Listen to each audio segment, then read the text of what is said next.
Yun mga brad, usapang basketball na naman tayo.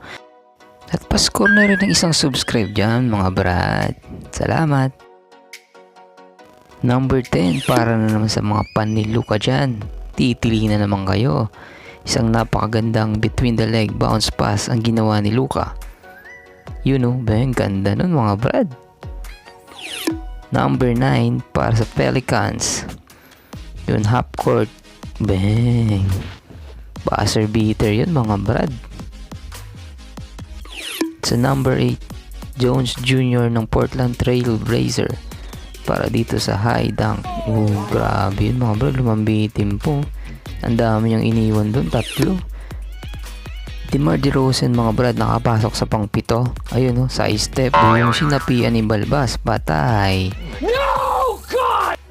Ayun ang ganda nun brad fade away, kain. Isa na namang high flyer, Zach LaVine sa number 6.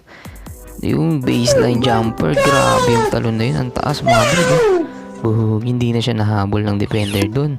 Number 5, Anthony Towns ng Timberwolves. Fake sa 3, sinalaksak na, diniretso, wala na, hindi na napigilan. Kain, ang laking tao mga brad. From Dallas ulit mga brad sa number 4, Durian. Yun sa 3, Piniki. Uy, grabe yun mga brad. Facial dunk yun, masakit yun mga brad.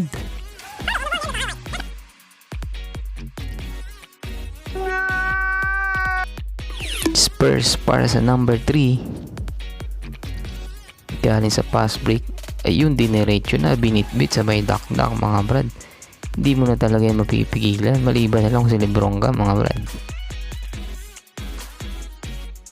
Sinungkit naman ni Paul George mga brad ang number 2 spot sa top place mula dito sa kanyang crossover sa laksak. Benga, grabe poster dunk yun.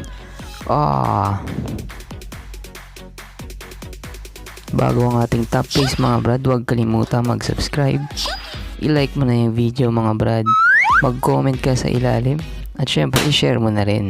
Salamat. At Miles Bridges, top play of the night mga brad, monster dunk.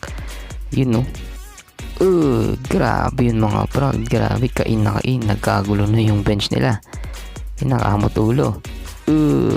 Merry Christmas.